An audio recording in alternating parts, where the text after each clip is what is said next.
The massive space station hung in the darkness like a glowing city. Its metal walls curved and twisted in impossible shapes, catching the light from distant stars. This was Galactic Council Station Epsilon 7, the most important meeting place in the known galaxy. Ships from 100 different worlds docked here every day, bringing delegates from across the stars. Dr. Hana Kim pressed her face against the small window of her transport ship. She had dreamed of this moment for years. Earth was finally getting a chance to join the Galactic Council. As the planet's top expert on alien life, she had been chosen to represent all of humanity. But she was not alone. Beside her seat, a large Bengal tiger lay calmly on the metal floor. His orange and black stripes seemed to glow under the ship's lights. His name was Bahram, and he had been with Hana since she was a child. Where she went, he went. It was that simple. Approaching Docking Bay 7, the ship's computer announced in its flat voice, "Prepare for arrival procedures." Hana took a deep breath and checked her uniform one last time. Everything had to be perfect. Humanity had waited so long for this chance. She could not mess it up. The ship touched down with a soft thud. Through the walls, she could hear the hiss of airlocks connecting. Soon, the door would open, and she would step into a world unlike anything on Earth. "Ready, old friend?" she asked, reaching down to scratch behind Bahram's ears. The tiger made a low rumbling sound in his chest and stood up, stretching his powerful muscles. The door slid open with a quiet whoosh. The first thing that hit Hana was the smell. It was not bad, just different. Like metal and ozone and something else she could not name. The air tasted strange on her tongue, filtered and recycled through alien machines. The second thing she noticed was the noise. The docking bay was huge, easily the size of a football stadium. Ships of every shape and size filled the space, and creatures she had only seen in pictures moved between them. Their voices created a constant background hum of clicks, whistles, and sounds that had no names in any human language. Hana stepped off her ship with Bahram walking silently beside her. Almost immediately, the noise began to die down. Conversations stopped mid-sentence. Hundreds of alien eyes turned to stare at them. At first, Hana thought they were looking at her. Then she realized the truth. They were all staring at Bahram. A group of tall, thin aliens with blue skin and too many arms stood near a gleaming silver ship. One of them pointed at the tiger and said something in a language that sounded like breaking glass. The others made high-pitched sounds that might have been laughter. Near the far wall, a cluster of insect-like beings with shiny black shells clicked their mandibles rapidly as they watched Bahram walk past. Their compound eyes tracked every movement he made. "Look at that," one of them said in perfect English, though its voice buzzed like a swarm of bees. "The human brought a beast." "How primitive," another replied. "Do they not have machines to do whatever that creature is supposed to do?" Hana felt her cheeks grow hot, but she kept walking. She had expected some stares. Earth was new to galactic society after all.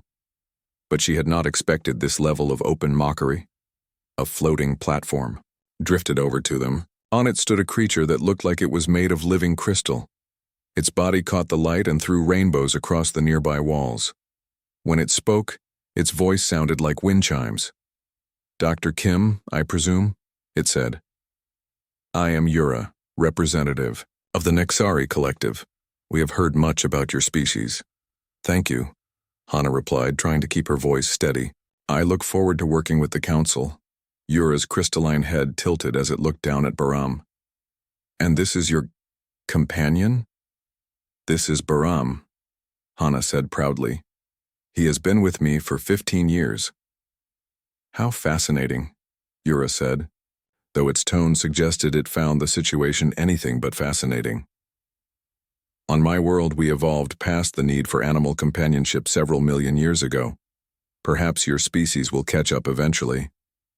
Before Hana could respond, Yura's platform floated away, leaving her standing alone in the middle of the busy docking bay. More creatures approached, drawn by curiosity. A being that looked like a walking tree examined Bahram from a safe distance.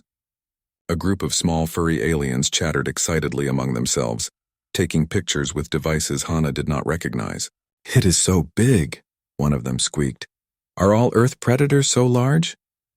"I heard humans keep them as pets," another replied, "like we might keep a singing crystal or a mood plant." "But why bring it here?" asked a third.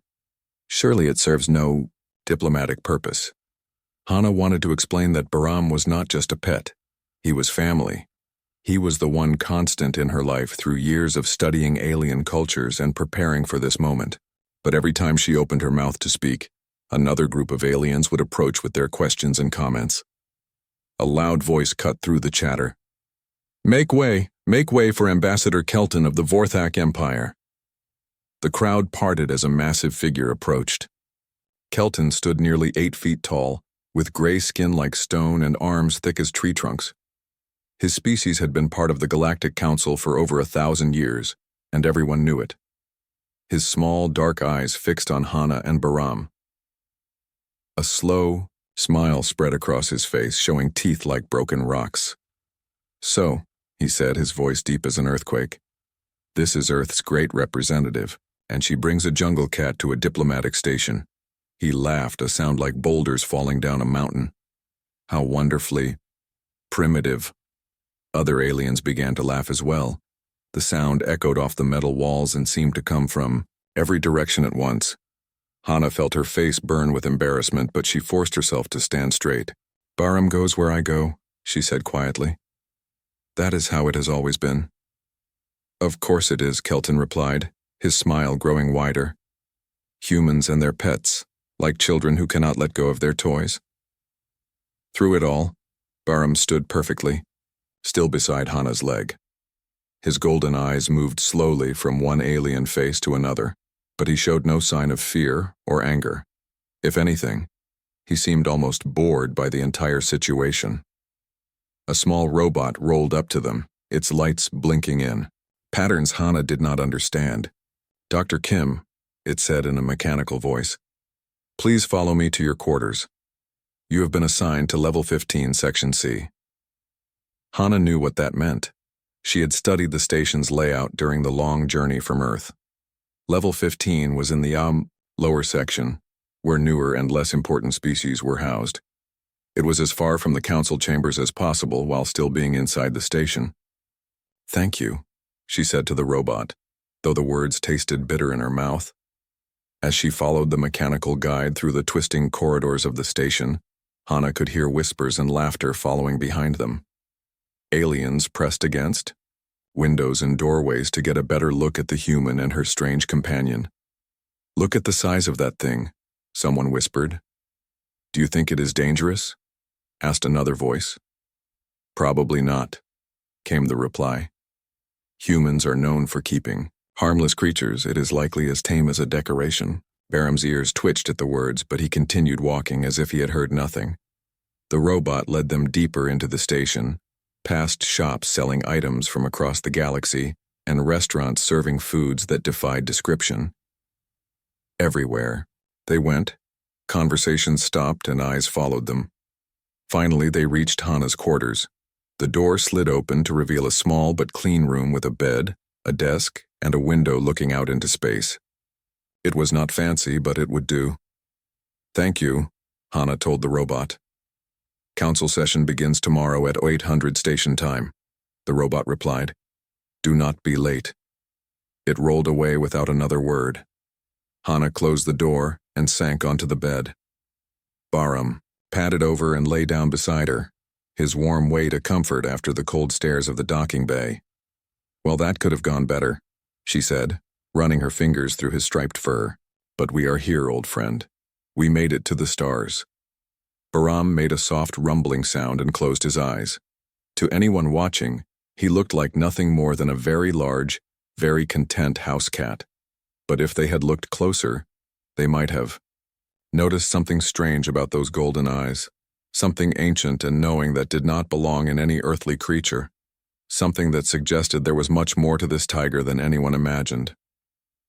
The next morning came too quickly for Hana. She had barely slept, her mind racing with thoughts about the presentation she would give to the Galactic Council. This was humanity's chance to prove they belonged among the stars. Everything depended on the next few hours. Bahram stretched beside her bed, his claws extending briefly before he relaxed again. He seemed calm, as always. Hana wished she could feel the same way. She put on her best uniform, the dark blue one with Earth's symbol on the shoulder. In the mirror, she looked professional and confident, but inside her stomach felt like it was full of butterflies. "Time to go show them what humans can do," she said to Bahram. The tiger stood and moved to her side. Together they left their small quarters and headed toward the heart of the station. The council chamber was enormous. The ceiling disappeared into darkness above, and curved walls stretched away in all directions. Hundreds of seats filled the space, each one designed for a different alien species. Some floated in the air, others were filled with strange liquids. A few glowed with their own inner light. At the center of it all was a raised platform where speakers could address the council. As Hana walked toward it, she could feel thousands of eyes watching her every move. But most of those eyes were not looking at her. They were staring at Bahram. The tiger walked beside her with perfect grace, his paws making no sound on the polished floor. His head was held high, and his golden eyes took in everything around them. To Hana, he looked magnificent. To the aliens in the chamber, he apparently looked like a curiosity. Low murmurs filled the air as they passed through the rows of seats. "She actually brought the beast in here," someone whispered. "Does it understand where it is?" asked another voice. "Probably not," came the reply. "Earth animals are known for their simple minds." Hana's jaw tightened, but she kept walking. She had prepared for this moment for years. She would not let their comments throw her off track. She reached the speaking platform and activated the microphone with a touch of her hand. The chamber fell silent as her voice echoed through the vast space. "Honored members of the Galactic Council," she began. "I am Dr. Hana Kim, and I speak for the people of Earth. We come before you today to request full membership in this great alliance of worlds." She had practiced these words 1,000 times.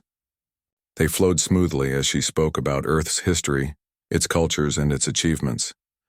She talked about human art and music, about their scientific discoveries and their dreams of exploring the stars. Ambassador Kelton of the Vorthak Empire sat in a massive stone chair near the front of the chamber. His gray face showed clear boredom as Hana spoke. He examined his thick fingers as if they were more interesting than anything she had to say. Behind him, the insect-like delegates clicked their mandibles in quiet conversation. The crystalline Nexari representative, Yura, had actually turned away from the platform entirely. Hana pushed on, trying to ignore their rudeness. She moved to the part of her presentation about human achievements in science and technology. She had hoped this would get their attention. It did not. Instead, Kelton suddenly stood up. His chair scraped against the floor with a sound like grinding stone. "Excuse me," he said, his deep voice cutting through Hana's words like a knife. "I have a question." Hana stopped speaking. The chamber fell completely silent. "Yes, Ambassador," she said, trying to keep her voice steady. Kelton smiled, showing his broken rock teeth. "I am curious about your companion there." He pointed one thick finger at Bahram. "Why did you bring a feral creature to a diplomatic gathering?" Heat rushed to Hana's face. "Bahram is not feral. He is my friend and partner." "Your partner?" Kelton laughed, the sound echoing off the chamber walls. "A mindless beast is your partner. This tells us much about human judgment." Other aliens began to laugh as well. The insect delegates' mandibles clicked rapidly. The floating jellyfish-like creatures pulsed with flashing lights. Even some of the smaller, quieter species joined in the mockery. "Perhaps," Kelton continued, his voice growing louder, "humanity should focus on evolving beyond their need for animal companionship before seeking to join civilized society." The laughter grew louder. Hana felt her cheeks burning with embarrassment and anger. But it was Bahram that worried her most. How was he handling all this mockery and noise? She looked down at him. The tiger sat perfectly still beside the platform, his golden eyes fixed on Kelton. There was something in that gaze that made Hana shiver. It was not the look of a simple animal. It was the look of someone who was thinking very deep thoughts, but the aliens around them saw only what they expected to see. A dumb beast that probably did not even understand what was happening. Furthermore, Kelton said, raising his voice, above the laughter, bringing such a creature here shows a complete lack of respect for this chamber and its traditions. What is next? Will humans bring their livestock to trade negotiations? More laughter erupted from the assembled delegates. Someone in the back of the chamber made a sound like a howling wind. Others joined in with clicks, whistles, and noises that had no names in human language. Hana tried to continue her presentation, but Kelton was not finished. Look at it, he said, gesturing toward Barum. It just sits there, understanding nothing, like a decoration. This is what humans consider worthy of bringing to the galactic community. The Hive Queen Zara, whose insect form towered over most other delegates, clicked her mandibles in what passed for laughter among her people. Perhaps the creature serves as emotional support for the human, she buzzed. Some primitive species require such comfort objects. How touching, added Yura, the crystalline being's voice ringing like broken bells. They cannot face the galaxy alone, so they bring pets for courage. The mockery continued for several more minutes. Every time Hana tried to speak, another delegate would interrupt with a joke or comment about Barum. They seemed to find the whole situation endlessly amusing. Through it all, Barum never moved. He sat like a statue, his breathing slow and steady. Only his eyes moved, tracking from one speaker to another as if he were memorizing every face and every word. Finally, the council's senior moderator, an ancient being whose species Hana did not recognize, called for order. Enough, it said in a voice like whispers in an empty room. Dr. Kim, please continue your presentation. But the damage was done. Hana's carefully prepared speech felt pointless now. The council had already made up their minds about humanity, based on her choice to bring Barum. She rushed through the rest of her presentation, her voice growing quieter with each passing minute. She talked about Earth's potential contributions to galactic science and culture, but she could see that no one was really listening anymore. When she finished, the chamber fell silent again, but it was not the respectful silence of beings considering important information. It was the awkward quiet that followed a disappointing performance. The senior moderator spoke first. Thank you, Dr. Kim. The council will consider Earth's application and render a decision in due time. Kelton stood up again. If I may, he said, I move that we table this application indefinitely. Clearly, humanity has more evolving to do before they are ready for galactic citizenship. Seconded, buzzed Hive Queen Zara immediately. Agreed, chimed Yura. One by one, other delegates voiced their agreement. Within minutes, Earth's application for council membership had been pushed aside without any real consideration. The motion passes, announced the moderator. This session is concluded. Hana stood frozen on the platform as aliens began filing out of the chamber. Many of them were still laughing and making comments about her and Barum. She felt like she had failed not just herself, but all of humanity. Come on, old friend, she whispered to Barum. Let's go home. The tiger stood gracefully and moved to her side. As they walked through the emptying chamber, more whispers followed them. Did you see how it just sat there the whole time? Like a trained pet at a circus. Humans and their animals. So primitive. Give them another 1,000 years. Maybe they will grow out of it.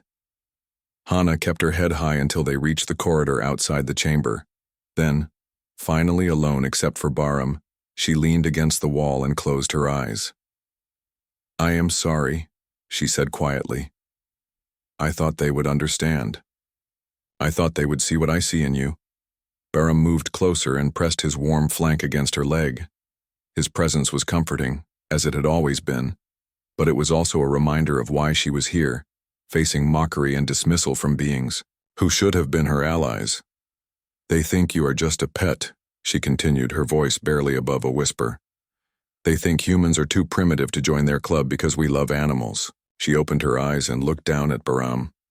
The tiger was watching her with those strange golden eyes, and for a moment she could have sworn she saw something almost human in his expression. Something that understood exactly what had happened in that chamber. But that was impossible, of course. Bahram was just a tiger, even if he was the most intelligent and loyal tiger who had ever lived. "What do we do now?" she asked him. Bahram made a soft rumbling sound in his chest and began walking down the corridor. Hana followed, not sure where they were going, but trusting him to lead the way. Behind them, the council chamber stood empty except for shadows and silence. The Great Alliance of Galactic Sea. 3 days had passed since the disaster in the council chamber. Hana spent most of her time in her small quarters, trying to figure out what to do next. Earth had sent her here with such high hopes. Now she would have to return home and tell everyone that humanity was not welcome among the stars. Bahram seemed to sense her sadness. He stayed close to her, sometimes resting his great head on her lap as she sat at the small desk. His presence helped, but it also reminded her of why they had failed. The other species could not see past their prejudices about humans and animals. On the third night, Hana was reading reports on her tablet when the lights in her room began to flicker. At first, she thought it was just a small power problem. Space. Stations had technical issues all the time, but then the lights went out completely. Emergency lighting kicked in a moment later, bathing everything in red. Through the walls, she could hear confused voices and the sound of running feet in the corridors outside. "What is happening?" she wondered aloud. Bahram lifted his head and looked toward the door. His ears were pointed forward, alert. Something had his attention. A loud alarm began to wail throughout the station. The sound was unlike anything Hana had ever heard. It was not the sharp beep of a fire alarm or the steady tone of a medical emergency. This sound was deep and mournful, like the cry of some massive creature in pain. The intercom system crackled to life. "All personnel report to emergency stations," announced a mechanical voice. "This is not a drill. All personnel report to emergency stations immediately." Hana grabbed her jacket and headed for the door. Bahram was already there, waiting for her. The corridors were full of confused aliens. Some were running toward what they thought were safe areas. Others stood in groups, talking rapidly in their own languages. The emergency lights cast everything in an eerie red glow that made familiar spaces look strange and threatening. "What is going on?" Hana asked a small, furry alien that was hurrying past. "The station's main systems are failing," it squeaked, without stopping. "Something is wrong with the central computer." Hana and Bahram made their way toward the main hub of the station. The closer they got to the center, the more chaotic things became. Aliens who had seemed so confident and superior just days before now looked frightened and lost. Ambassador Kelton stood near a bank of dead computer screens, his gray face darker than usual. His thick fingers pounded uselessly on controls that no longer responded. "Nothing works," he growled to another Vorthak nearby. "Our weapon systems, our communications, even our life support backup. Everything is dead." The crystalline delegate Yura floated past on her platform, but even that seemed to be having trouble. It wobbled in the air like a leaf in the wind. "The quantum networks are down," she chimed frantically. "How is that possible? Our technology is thousands of years more advanced than anything on this station." Hive Queen Zara clicked her mandibles in distress. "The collective mind is silent." She buzzed. "My people cannot reach each other. We are cut off from the hive." As they moved deeper into the station, the situation became clearer. Every piece of advanced technology was failing. Ships could not launch. Communication systems were silent. Even the artificial gravity felt unstable in some areas. But the strangest part was that the oldest systems on the station were still working. The basic life support continued to function. The emergency lights stayed on. It was as if something was choosing which technology to disable. They reached the central command center to find it in chaos. Dozens of technicians from different species worked frantically at control panels, but nothing they did seemed to help. Standing in the middle of it all was the station commander, a tall being with silver skin and 4 arms. "Report," Vex called, out as new groups of people entered the command center. "All advanced systems are offline," replied one technician. "But sir, the failure pattern makes no sense. It is not random damage or a power loss. Something is actively shutting down our technology." "That is impossible," Vex said. "What could affect systems from dozens of different worlds all at once?" Before anyone could answer, a new voice filled the command center. It came from speakers that should not have been working, in a language that made the translator system struggle to keep up. "Unworthy inheritors," the voice said. Each word seemed to echo from deep space itself. "You have forgotten the old ways. You have forgotten the purpose of this place." Everyone in the command center froze. The voice was ancient beyond measure, carrying harmonics that made the station's metal walls hum in response. "Who speaks?" demanded Commander Vex. "Identify yourself." "I am the guardian of the 7th gate," the voice replied. "I have slept for 10,000 years while you small ones played at civilization. Now I wake to find the galaxy filled with children who think technology makes them wise." Hana felt a chill run down her spine. This was no malfunction or attack by enemy forces. Something that had been built into the station itself was speaking to them. "Guardian," Vex said, trying to sound calm and diplomatic. "We are the legitimate government of this galaxy. The Galactic Council has maintained peace and order for over 2,000 years." The ancient voice laughed, and the sound made several aliens step backward in fear. "Peace and order," it repeated. "Is that what you call your endless wars and petty squabbles? Is that what you call the way you judge others by their appearance rather than their worth?" Ambassador Kelton pushed forward, his gray face flushed with anger. "We have built the greatest civilization in galactic history," he declared. "Our technology spans 1,000,000 worlds." "Technology," the Guardian said, and suddenly every screen in the command center lit up at once. Images flashed across them faster than any eye could follow. Scenes of war, destruction, and suffering from across the galaxy. "Your technology has brought only conflict and division. You use it to feel superior to others, not to build something greater." The images stopped, leaving the screens dark again. "You are all found wanting," the Guardian continued. "None among you carry the wisdom of the deep places. None of you remember the first compact." "What compact?" asked Yura, her crystalline voice shaking. "What are you talking about?" "Long ago, when the first great civilization fell, we who remained made a promise. We would guide the younger races until they were ready to inherit the galaxy properly. We would test them to see if they had learned the lessons of the past." The Guardian's voice grew colder. "You have failed that test. You judge by power instead of character. You mock what you do not understand. You have learned nothing." The life support systems began to fail. The air grew thinner, and the temperature started to drop. Several aliens collapsed as their environmental suits lost power. "Please, Commander," Vex called out. "If we have offended you, tell us how to make it right. We can change. We can learn." "Change?" The Guardian's laughter was like ice breaking. "You had 2,000 years to change.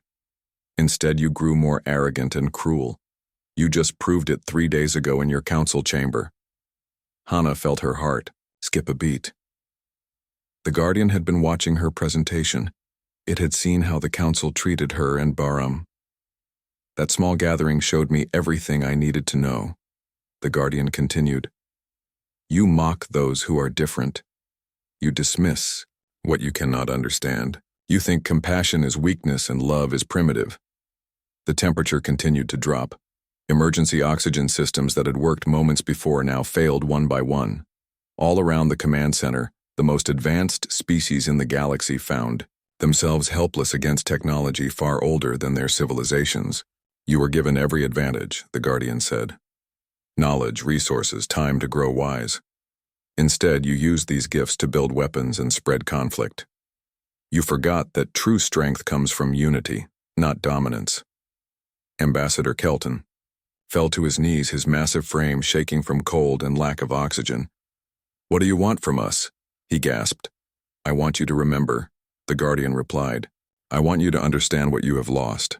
But first I will remove the unworthy from this place. Systems throughout the station began shutting down in sequence.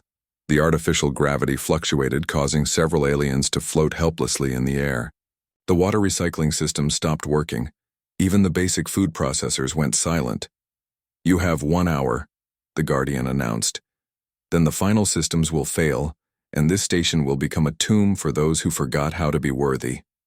The voice faded, leaving the command center in terrified silence. Commander Vex looked around at the frightened faces surrounding him. These were supposed to be the most powerful beings in the galaxy, representatives of civilizations that had conquered stars and bent reality to their will.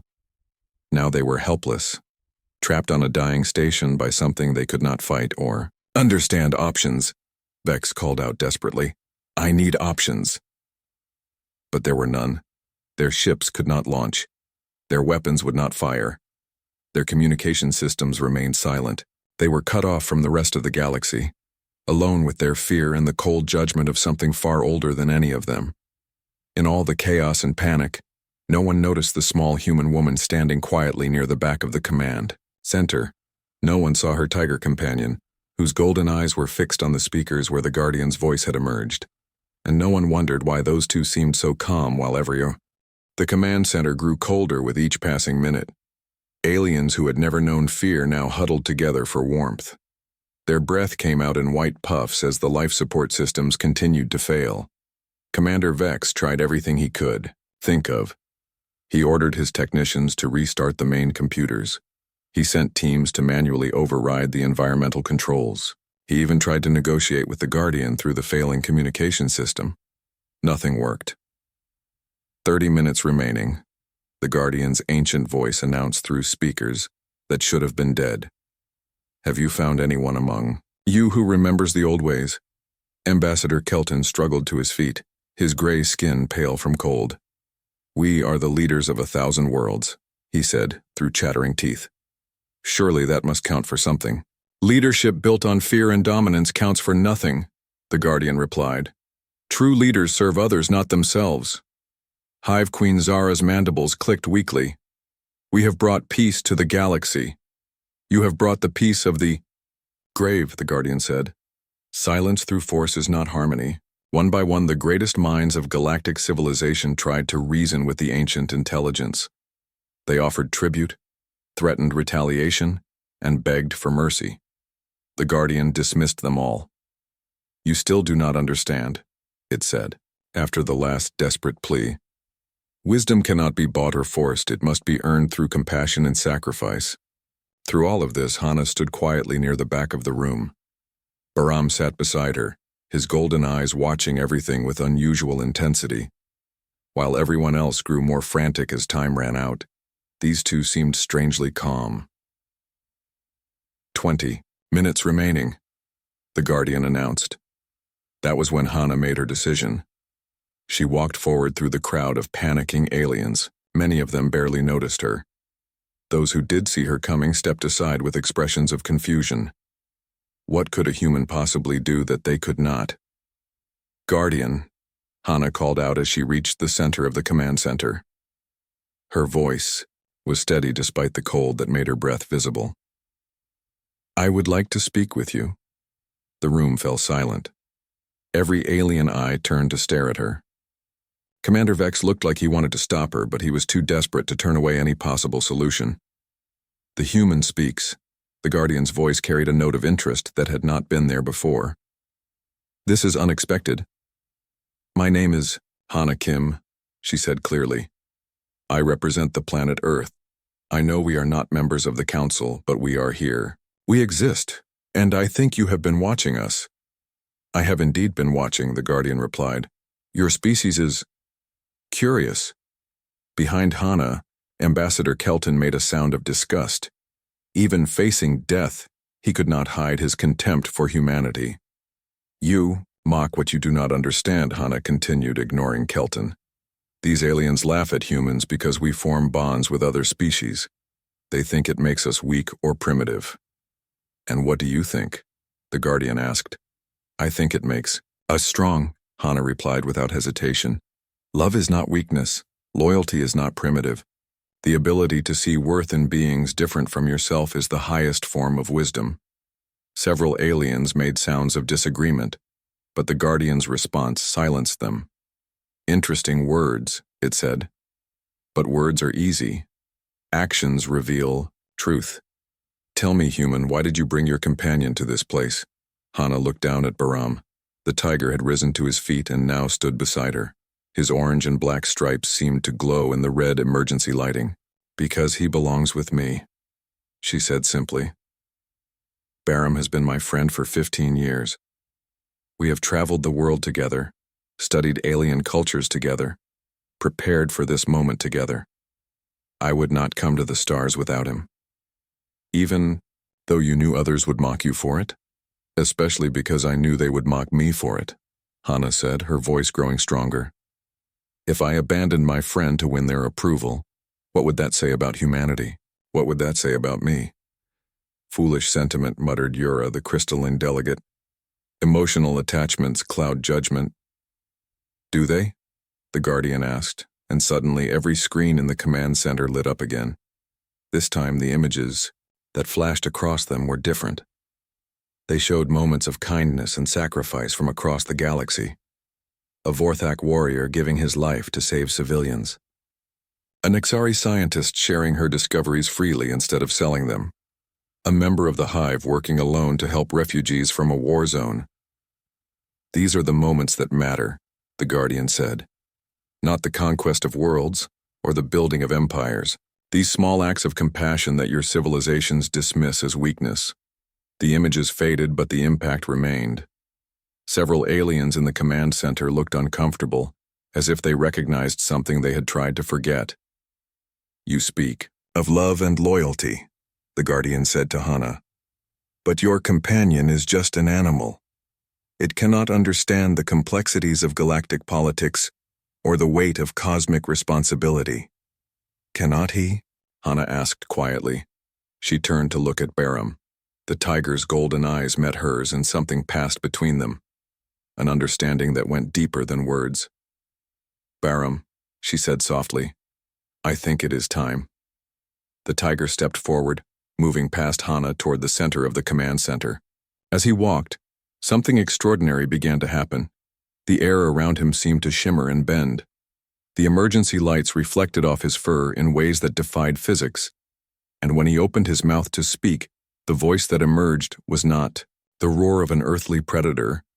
It was the voice of something ancient and vast, carrying harmonics that made the station's quantum fields resonate in response. Hello, old friend, Barnum said, and his words rang through dimensions that most beings could not even perceive. It has been a long time since our last conversation. The silence in the command center was absolute. Aliens who had been gasping for breath forgot to breathe. Eyes that had seen the wonders of 1,000 worlds stared in disbelief at the impossible sight before them. This was no mere earth animal. This was something far older and more powerful than any of them had imagined. Keeper of the Third Realm, the Guardian's voice carried a reverence that had been completely absent when speaking to the other aliens. Forgive me. I did not recognize you in that form. You were not meant to, Bahram replied, his tiger form flickering between solid reality and something that existed in spaces between dimensions. The masking was necessary for the test. Test? Commander Vex found his voice, though it came out as barely a whisper. Bahram turned his attention to the assembled aliens. When he looked at them, they saw something in his golden eyes that made them step backward in terror. This was the gaze of a being who had watched stars be born and die, who had seen civilizations rise and fall like waves on a cosmic shore. Yes, he said, his voice carrying the weight of eons. A test. Earth was not seeking to join your council. Earth was evaluating whether your council was worthy of joining the greater galactic community. Impossible, breathed Ambassador Kelton. Humans are primitive. They barely have spaceflight. Humans, Bahram said, and suddenly the temperature in the room began to rise as life support systems came back online. are one of the few species in this galaxy that still remembers what matters. He looked at Hana with obvious affection. Not the simple devotion of a pet, but the deep respect of one ancient soul for another. This one has carried me across her world and now to the stars, never asking for anything in return. She has fed me when she was hungry, protected me when I was vulnerable, and loved me simply for existing. She knew I was different, but never demanded to know how or why. The screens around the command center flickered to life again, showing scenes from Earth. Humans working with dolphins to explore the oceans, scientists dedicating their lives to protecting endangered species, families adopting animals from other continents and treating them as beloved members of their households. While your civilizations built weapons and conquered territories, Bahram continued, humans learned to love beings unlike themselves. They formed bonds across species barriers that you consider impossible. They chose compassion over conquest. But they are so young, protested Yura. So technologically limited. Technology means nothing without wisdom, Bahram replied. Love means everything with it. He turned back to the Guardian. The test is complete, old friend. I have found what we were looking for. And your recommendation? The Guardian asked. Bahram looked around the command center at all the frightened, confused aliens. Then his gaze returned to Hana, who stood watching everything with wonder, but not surprise. As if she had always known there was something special about her tiger companion, even if she had never known exactly what. Humanity passes, he said simply. They are ready to inherit what we leave behind. The implications of those words hit the assembled aliens like a physical blow. They had come here expecting to judge humanity and found themselves being judged instead. They had mocked the humans for their primitive ways and discovered those ways were exactly what the galaxy needed. What happens now? Hana asked quietly. Bahram smiled, an expression that looked strange on a tiger's face but somehow perfectly natural. Now, he said, everything changes. The command center remained frozen in silence for long moments after Bahram's revelation. Aliens who had ruled star systems for thousands of years stared at what they had thought was a simple Earth animal. Their entire understanding of the universe had just been turned upside down. Commander Vex was the first to find his voice. You are saying that Earth was testing us? He asked weakly. Not Earth, Bahram replied, his form still shimmering between tiger and something far more vast. We are. The Keepers. The last survivors of the civilization that built this galaxy's foundation. The Guardian's ancient voice joined the conversation. Long ago, when the first great empire fell to war and hatred, some of us chose to remain. We took new forms and scattered across the galaxy to guide the younger races. Guide us toward what? Asked Yura, her crystalline voice barely above a whisper. Toward wisdom, Bahram said simply. Toward the understanding that true strength comes from unity, not dominance. That love is more powerful than fear. That the ability to care for those different from yourself is the highest achievement any species can reach. He patted closer to Hana, and she reached down to scratch behind his ears just as she had done thousands of times before. The gesture looked so normal, so human, that it made the cosmic significance of the moment even more striking. Humanity was not the first species we tested, the Guardian explained. Over the millennia, we have walked among dozens of races, watching and waiting to see if any would develop the wisdom necessary to inherit what we built. And they all failed? Commander Vex asked. Not failed, Bahram corrected gently. They simply were not ready. The Vorthak chose conquest over cooperation. The Nexari chose logic over empathy. The Hive chose conformity over individual worth. Ambassador Kelton, who had been silent since the revelation began, finally spoke up. His voice was heavy with shame. And we laughed at the humans for loving animals. You laughed because you had forgotten how to love anything, Bahram replied without cruelty, but with sadness. Your species once cared for the small creatures of your homeworld. You wrote songs about them and told stories of their wisdom. But as you gained power, you lost that connection. Images appeared on the screens around them, showing scenes from the early history of various alien worlds. Young Vorthak tending to gentle herbivores, ancient Nexari growing crystal gardens filled with tiny singing creatures, early hive members working in harmony with the natural world around them. We all began the same way, the Guardian said. But most species abandon their compassion as they reach for the stars. They think kindness is a luxury they cannot afford, in the harsh realities of space. But humans kept it, Hana said, beginning to understand. Humans not only kept it, Bahram replied with pride in his ancient voice. They expanded it.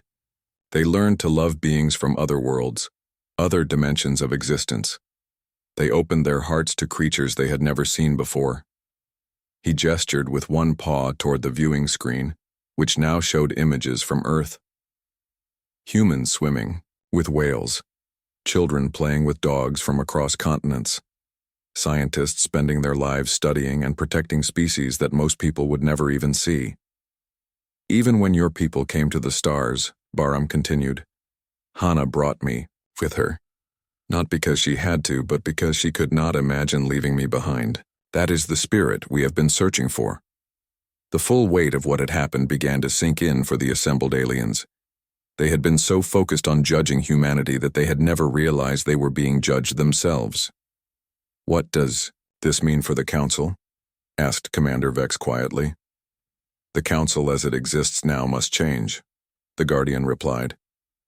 For too long, it has been a place where the strong dominate the weak, where species compete instead of cooperate, where differences are seen as threats rather than gifts.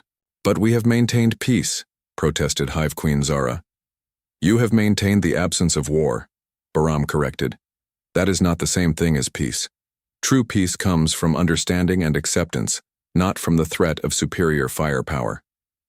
Hana looked around the command center at all the aliens who had mocked her just days before. Now they seemed small and lost, like children who had just learned that the world was much larger and more complex than they had ever imagined. What happens to us? Ambassador Kelton asked. His usual arrogance was completely gone, replaced by something that might have been humility. That depends on you, Bahram replied. You can continue as you have been, building walls between species and measuring worth by technological advancement. Or you can learn a new way. The human way? Asked Yura. The way of love, Hana said quietly. The way of accepting others as they are, not as you think they should be. The Guardian's voice filled the chamber again. The choice is yours, but know this. The age of the old council is ending. A new era begins now, whether you are part of it or not. And if we choose to change? Commander Vex asked. If we try to learn this human way of thinking? Then you will have guides, Bahram said. Keepers have been sleeping throughout the galaxy waiting for this moment. They will wake now and help teach what has been forgotten. As if summoned by his words, new voices began speaking through communication systems across the station, voices speaking in dozens of languages, all carrying the same ancient harmonics as Bahram and the Guardian. We are here, they said in unison. We are ready to begin. Over the next several hours, the truth spread throughout the station. The revelation that Earth's representative had been accompanied by one of the galaxy's most ancient guardians sent shockwaves through every level of alien society. But the real shock came from what this meant about humans themselves. Species that had dismissed humanity as primitive now realized they had been looking at the inheritors of galactic civilization. The animal companions that they had mocked were symbols of the very wisdom they lacked. Many aliens struggled to accept this new reality. Some tried to argue that it must be a trick or a test within a test. But as more keepers revealed themselves, across the galaxy, the truth became impossible to deny. Humans were not seeking to join galactic civilization. They were being invited to lead it. A week later, Hana stood in the same council chamber where she had been humiliated. But everything was different now. The seats were arranged in circles instead of hierarchies. Representatives sat together instead of separating by species. And at the center of it all, where the speaking platform used to be, was a simple chair where Hana now sat as the council's first human leader. Bahram lay beside her chair, looking for all the world like a contented house cat. But everyone in the chamber now knew better. They could see the ancient wisdom in his golden eyes, the cosmic patience in the way he watched them all. The first order of business, Hana announced to the assembled delegates, is to establish new principles for our alliance. We will measure success not by the worlds we conquer, but by the beings we protect. Not by the weapons we build, but by the bridges we create between different species. Ambassador Kelton, who now sat in the front row instead of on an elevated platform, raised one massive hand. And what of those who resist these changes? We will love them anyway, Hana replied simply. We will show them through our actions that there is a better way. Some will join us immediately. Others will take time. A few may never change at all, but we will not abandon them.